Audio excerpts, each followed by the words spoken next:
Gate 47, Tokyo to London. That's where everything changed. Rebecca's hand trembled as she poured champagne at 35,000 feet, her eyes finding Sophia's across the aisle for the thousandth time that shift. They'd been strangers 12 hours ago.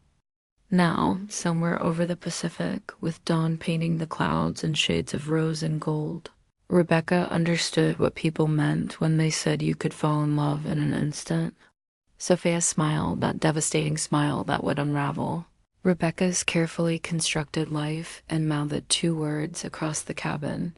After landing, Rebecca nodded, not knowing she'd just said yes to everything. To love, to chaos, to a lifetime of departures and arrivals, to heartbreak and healing, to 20 years of chasing each other across time zones. She'd said yes to forever, served at 40,000 feet with a side of turbulence.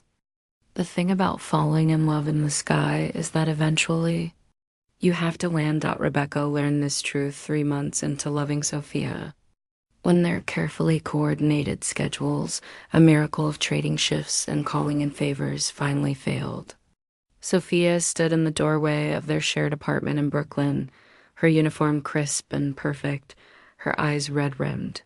"I have to take the Sydney route," Sophia said. 4 weeks. I tried everything, Becca, but I know. Rebecca pulled her close, breathing in the scent of her jasmine perfume mixed with recycled cabin air. "I know you did. This was the life they'd chosen." Rebecca flew transatlantic routes, while Sophia specialized in Asia-Pacific. Their relationship existed in stolen moments between flights, in hotel rooms across 3 continents, and hastily whispered phone calls from airport lounges. They'd made love in Paris, fought in Singapore, reconciled in Dubai. Their life together was a map of layovers and connection flights. Beautiful and exhausting in equal measure. "I'll miss your birthday," Sophia whispered against Rebecca's shoulder. "We'll celebrate in March or April, whenever we're both grounded." Rebecca tried to sound lighter than she felt.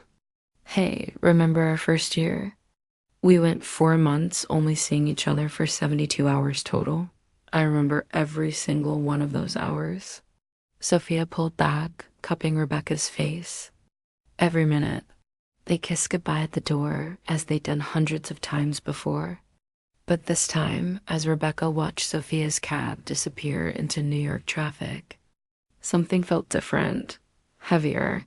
She pressed her palm against the window and wondered how long they could keep flying parallel routes before exhaustion forced them to choose. Their careers or each other. Her phone buzzed. A text from Sophia. "Already missing you." "G time, mon cœur." Rebecca smiled through her tears and typed back, "Love you more. Fly safe." Then she grabbed her own suitcase and headed to JFK for the London red-eye. The argument started over a missed anniversary and exploded somewhere over Greenland. "You promised, Sophia." Rebecca's voice cracked over the phone connection, tinny and distant across 4,000 miles. "You promised you'd be there for our 5th anniversary." "I tried to get coverage. Not hard enough." Rebecca stood in her London hotel room, still in uniform, mascara smudged from crying. "Do you know what it's like? Celebrating alone? Again? You think I wanted to take this flight?" Sophia's voice rose, sharp with exhaustion. "My rent doesn't pay itself, Rebecca.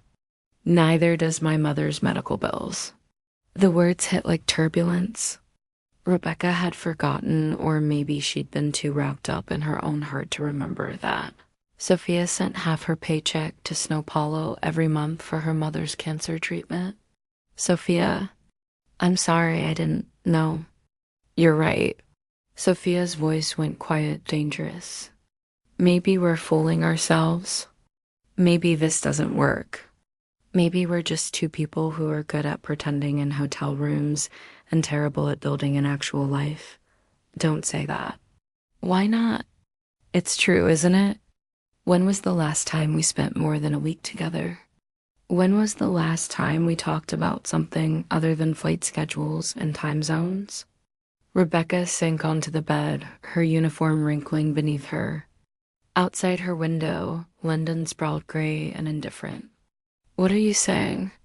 I'm saying I'm tired, Becca. I'm 34 years old and I live out of a suitcase. I can't remember the last time I had a plant. A plant? Because I'm never home long enough to water it. Sophia's voice broke. And the woman I love. I'm lucky if I see her twice a month. So what do we do? The silence stretched between them, measured in seconds and miles. I don't know, Sophia finally whispered. I love you. God, I love you so much it physically hurts. But is love enough when we're never in the same place? Rebecca closed her eyes, tears sliding hot down her cheeks. It has to be. The email came on a Tuesday morning while Rebecca was drinking coffee in Bangkok. Subject, flight attendant senior position, JFK, her hands shook as she read. A ground position. Training new crew members. Consistent schedule. Home every night. It was everything she'd never dared to want because wanting it felt like betraying the sky. Betraying the freedom that had defined her entire adult life, but it also meant being there for Sophia. She called from the hotel room, her heart hammering. Sophia answered on the second ring, breathless. Becca, what's wrong?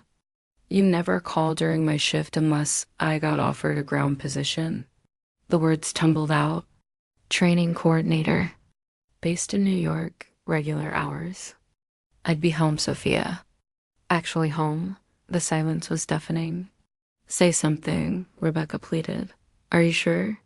Sophia's voice was careful, measured. You love flying.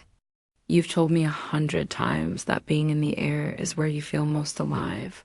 I love you more. Rebecca's voice steadied. These past 8 years, loving you has made me feel more alive than any flight ever could. And I'm tired of choosing between you and the sky. I want to choose us. She heard Sophia's sharp intake of breath, then quiet crying. I have something to tell you too, Sophia said.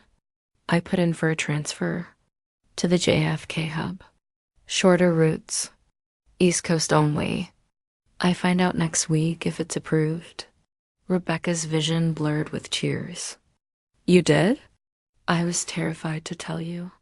Thought you'd think I was giving up on my dreams. Sophia laughed through her tears. Turns out we're both idiots trying to make the same sacrifice. Not a sacrifice, Rebecca said softly. An investment. In us. In a life that's more than layovers and goodbyes. When do you need to give them an answer? 2 weeks. My transfer decision comes through in 10 days. Sophia's voice was stronger now, filled with something Rebecca recognized. Hope. Let's do it, Becca. Let's finally land together. Rebecca looked down at Bangkok's skyline, thinking of all the cities she'd seen, all the sunrises at altitude. She'd miss it, but she wouldn't miss this, the constant ache of being apart, the exhaustion of loving someone across continents. Together, Rebecca echoed. Always. Their first real morning together started with burnt toast and perfect silence. Rebecca woke in their Brooklyn apartment, their apartment. Not just a layover spot to find Sophia already awake. Watching her with those dark eyes that still made her heart stutter after 9 years. Morning, Sophia whispered, tracing Rebecca's jawline. You know what's amazing? What? We have nowhere to be. No flight to catch. No alarm set for 4 a.m. Sophia's smile was radiant. We can just ... be. The ground positions had changed everything and nothing. They still wore their wings, proudly Rebecca training the next generation of flight attendants. Sophia working shorter domestic routes that kept her home most nights. The pay was less, the glamour diminished. But every evening, they came home to each other.